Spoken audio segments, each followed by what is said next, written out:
Welcome to another deep dive. You know how much we love to dig into these articles, and today's no different. We're looking at excerpts from an article by Anthony Atama. Emergent Marketing Trends, I think it's called. Yep, Emergent Marketing Trends. Specifically, we're going to focus on 7 online marketing rules that, well, he says, are meant to be broken. And we're going to figure out what that really means. It's going to be interesting because, the online marketing world is constantly changing. Oh, yeah. So I'm curious to see which rules are outdated and... Yeah, which ones maybe we can tweak, instead of completely throwing them out. Exactly. All right, so let's jump right into rule number 1. Okay. Which is stick to one platform and master it. Yeah. So, on the surface, this makes sense. Focus all your energy, become like the expert on, say, TikTok or, whatever platform you choose. But Atama challenges this idea. So what do you think about that? Well, yeah, it sounds good in theory, right? But the problem is you're putting all your eggs in one basket. What happens if, you spend all your time and resources building up this massive following on one platform, and then suddenly, the algorithm changes? Oh, yeah. And your reach just plummets? Totally. Or what if you know your ideal customer base? They move to a different platform completely. Oh, like everyone went to Threads or something. Exactly. And you're still, stuck on the old platform. Right. You got to go where your audience is. Yeah. So diversifying your content across multiple platforms can help mitigate those risks, I think. That makes sense. And it broadens your reach, too. Yeah. It's kind of like, with investing. Yeah. You don't want to put all your money in one stock, right? Exactly. Diversification is key. Spread the risk a little bit. So how do you do that? Are you saying be on every single platform? Well, no, not necessarily. I think it's more about being strategic, choosing the platforms that align with your niche, where your target audience is already hanging out. So do your research first and figure out, okay. Exactly. People are on this one. Yeah. But maybe not so much this one. Right. And, you don't have to do everything all at once. Start with one strong platform. Okay. That's a really good fit for your brand.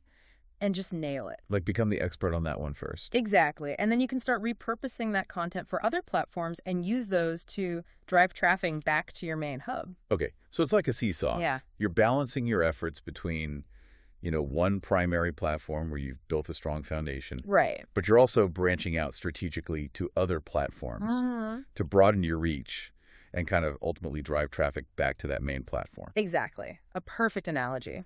I like that. So that actually kind of leads into the next rule that Atama talks about. Okay. Which is the idea that you need to be on every social media platform. Right. Which kind of goes against what we were just talking about. Right. Yeah. And I could see how that would lead to burnout. Oh, absolutely. You're constantly creating content, trying to keep up with the trends on all these different platforms. Yeah. It's exhausting. Yeah. It's overwhelming. Yeah. So instead, focus on quality over quantity. Identify maybe 2 or 3 platforms where your target audience is most active. Okay. And then create really high quality content that's tailored specifically to those audiences. So you're saying it's okay to just ignore some platforms completely?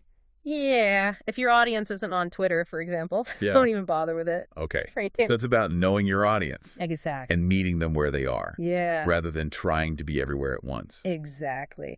And this brings us to another rule that's often thrown around. Okay. Always follow the data. Oh, yeah. Data's king, right? Right. It seems like everything these days in marketing is about analytics. But Atama says we shouldn't always rely solely on data. Which is kind of a bold statement, I think. Yeah, it is. But I think there's some truth to it. While data is super important for informing your strategies, sure, it's not the be-all and end-all. I think there's still a place for creativity and intuition, cool. Even gut feelings in marketing. You think so? Yeah. Think about it. Some of the most successful marketing campaigns out there, yeah, they were driven by a spark of creativity that data couldn't have predicted. I think we've all had those moments where we see something and we're just like, yes, oh, this is going to be huge. You just know it. Yeah, and you can't really explain why. Exactly. You can feel it. It's a gut feeling. Yeah. So think about the Chewbacca mom video that went viral. Oh, yeah. Purely on emotional connection. Right. Not because of any data analysis or anything like that. Right. It was just authentic and relatable. Exactly. It tapped into a universal feeling of joy. Yeah. So it seems like while data is valuable. For sure. We also have to remember that marketing is also about connecting with people on an emotional level. Absolutely. And sometimes that means taking creative risks and trusting your instincts, even if the data doesn't necessarily support it. Okay, I like that. Yeah. So we're not completely throwing out data, No, but we're saying it's a balance. don't be afraid to trust your gut. Exactly. Okay. All right, so moving on to the next rule. Okay. This one's interesting. What is it? It's shorter content performs better, Okay. which seems to be the prevailing wisdom these days, right? Yeah, everybody's always talking about short attention spans Mm. and how nobody reads long blog posts anymore. Right. But here we are, in a podcast deep dive. Exactly. So clearly there's still a demand for long-form content, I think so. especially when it provides real value Okay. and establishes expertise. Think about it this way. With short-form content, Okay. you're giving people a quick snack, Okay. It might satisfy them for a moment, Yeah. but it doesn't leave a lasting impact. But with long form content, you're serving up a full meal. Exactly. They're getting like a richer, more immersive experience. Right. That leaves them feeling satisfied and wanting more. And they're learning more too. Exactly. So if you're passionate about a topic, Yeah. don't be afraid to really explore it and give your audience something substantial to really sink their teeth into. Absolutely. Okay, so this actually ties into another common misconception in marketing, Okay, what's that? the obsession with follower count. Oh, yeah. So many people think that more followers equals more success. Right. It's all about the numbers. Right, but Atama challenges that notion as well. Mm-hmm.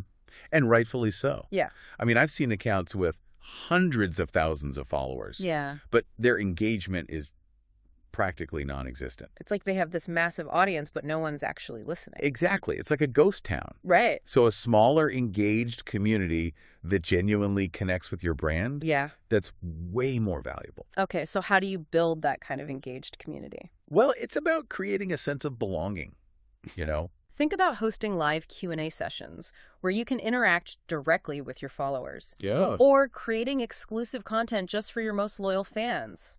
Responding to comments, asking questions. So like making people feel like they're part of something special. Exactly. It's about building relationships, not just collecting followers. I like that. Yeah. So it's not about just shouting BUYNNW Right. from the rooftops. Right. It's more about subtly inviting someone in for like a cup of coffee and a chat. Mm-hmm. You get to know them, Yeah. understand their needs, and then if it's a good fit, you can naturally introduce them to your product or service. Exactly. It's a much more genuine approach. Okay, so this also applies to how you handle negative comments. Oh, yeah, that's a tricky one. Yeah, so the next rule Atama challenges is don't engage with negative comments, Mm-hmm. which I get. It's easy to want to just ignore them. Yeah, especially when they're unfair or hurtful. Right. But completely avoiding them can actually do more harm than good. You think so? Yeah, it makes you seem distant or uncaring. Oh. Or even afraid to address legitimate concerns. So what's the right way to handle those negative comments? Well, it's about finding a balance, I think. Right. You don't have to respond to every single one. Okay. Especially if it's just trolling or spam. Right. But if someone has a legitimate concern or complaint, Yeah. address it professionally and empathetically. So show them that you're listening Exactly. Show them that you care. and that you're a human being. Yeah. Okay, so it's about turning a potentially negative situation into an opportunity to build trust Mm-hmm. and demonstrate your commitment to customer service. Exactly. And sometimes those negative comments can actually provide some valuable insights. Oh, That absolutely. can help you improve your product or service. Yeah, I mean, feedback is a gift even when it comes in a less than pleasant package. That's a good way to put it. Mm. Okay, let's move on to the final rule. Atama encourages us to break. All right, bring it on. SEO is all about keywords. Oh boy, this one takes me back Yeah. to the early days of the internet. When people would stuff their website content with as many keywords as humanly possible. It didn't even matter if it made sense. Right, it was just like keyword soup. Right.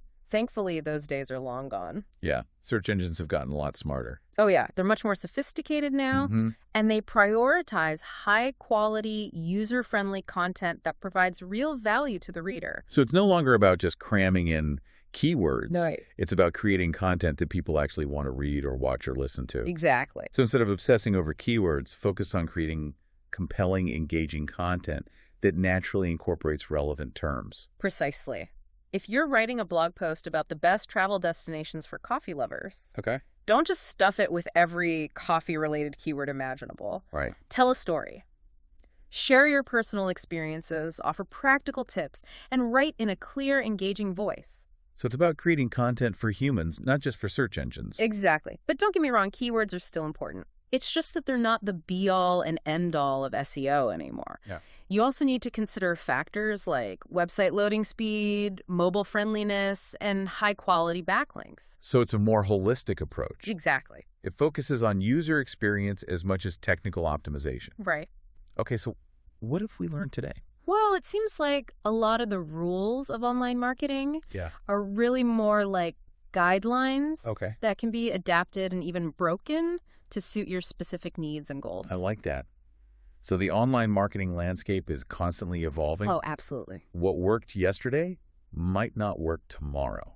Right. So stay curious, Mm-hmm. experiment, Yes, and don't be afraid to challenge the status quo. exactly. I think that's great advice, and I think this is a great place to stop for today. Okay, sounds good. We'll pick up our deep dive into these marketing rules in the next part. Carling forward to it. So where were we? We were talking about marketing and kind of, questioning some of the so-called rules. Right. Ah. Like the one about always following the data. Yeah. Yeah, which we kind of, poke some holes in. Exactly. Because sometimes your gut feeling is better. Yeah, and sometimes you just get a sense for what's going to resonate with people. Hmm. And data can't always predict that. Right. And sometimes it's a combination of both. Yeah. You use the data to inform your decisions, but you also trust your instincts. Okay, so let's move on to the next rule that Atama talks about, Okay. which is sell in every post. Ugh. I hate that. Yeah, I think we've all seen those posts where it's just like, BY now, limited time offer. yeah, and it's That's like, pushy. it makes you want to immediately unfollow them. Exactly. It's like the digital equivalent of a used car salesman. Oh, yeah, chasing you around the lot. Exactly. No one likes that. So what's the alternative? Well, instead of constantly pushing for a sale, Yeah. focus on building relationships, providing value, and establishing trust. Okay, so it's more about like subtly inviting someone in for a cup of coffee and a chat. Yep. Get to know them, understand their needs, and then if it's a good fit, you can naturally introduce them to your product or service. Exactly. It's a much more genuine approach. And less aggressive. Right. People can spot those pushy tactics a mile away. Yeah, and it just makes them want to run in the other direction. Exactly. So this kind of ties into how you handle negative comments. That's a tough one. So the next rule Atama challenges is don't engage with negative comments, Mm-hmm. which I get. It's easy to want to just ignore them. Yeah, especially when they're, really nasty or unfair. Yeah, like why even give them the attention? Right, but completely avoiding them can actually do more harm than good. Really? How so? Well, it makes you seem distant or uncaring, Oh. or even afraid to address legitimate concerns. So what's the right way to handle them? I think it's about finding a balance. You don't have to respond to every single negative comment, Okay. especially if it's just trolling or spam. Right.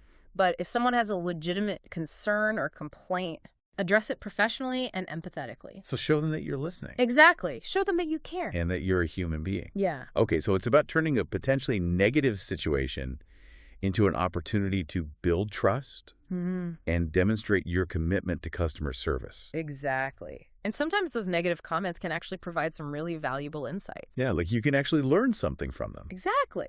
They can help you improve your product or service. So feedback is a gift, even when it comes in a less than pleasant package. I love that saying. Me too. Okay, let's move on to the final rule that Atama wants us to break. Okay, what is it? SEO is all about keywords. Oh, man.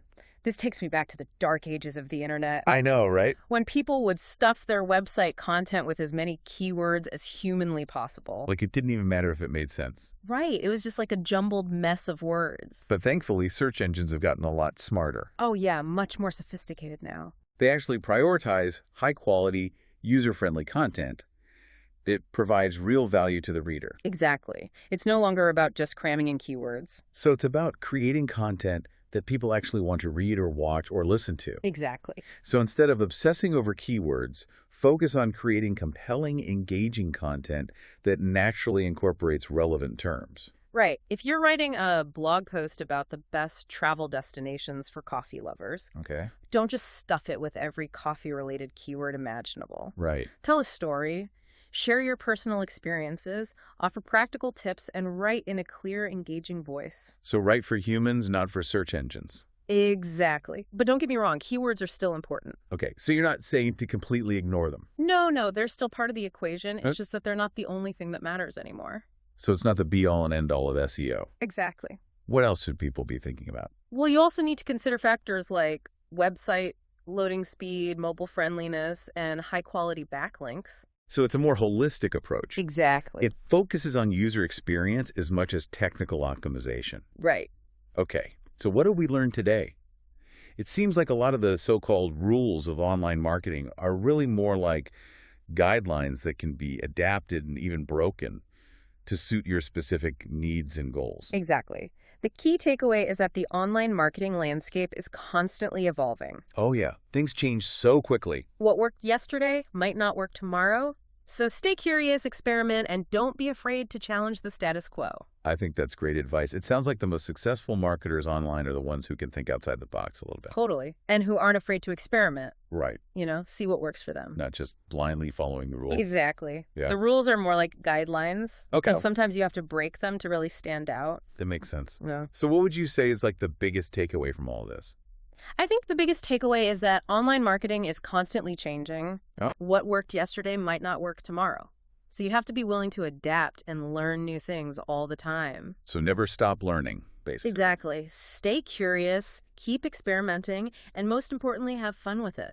Right, because if you're not having fun, what's the point? Exactly. Well, this has been a fascinating conversation. I agree. I feel like I've learned a lot, Me too. and I hope our listeners have too. I hope so. So before we wrap up, I want to hear from you, our listeners. Yes. Have you ever challenged a so-called marketing rule and seen amazing results? Like maybe you stumbled upon a strategy that completely defied the experts. We want to hear about it. Yeah. Share your experiences with us on social media or leave us a comment. Let's keep this conversation going and learn from each other. That's what the deep dive is all about, right? Exactly. Exploring new ideas, challenging assumptions, and empowering you to navigate this ever-changing world of knowledge. So keep diving deep, keep questioning, and keep pushing the boundaries. Happy marketing, everyone.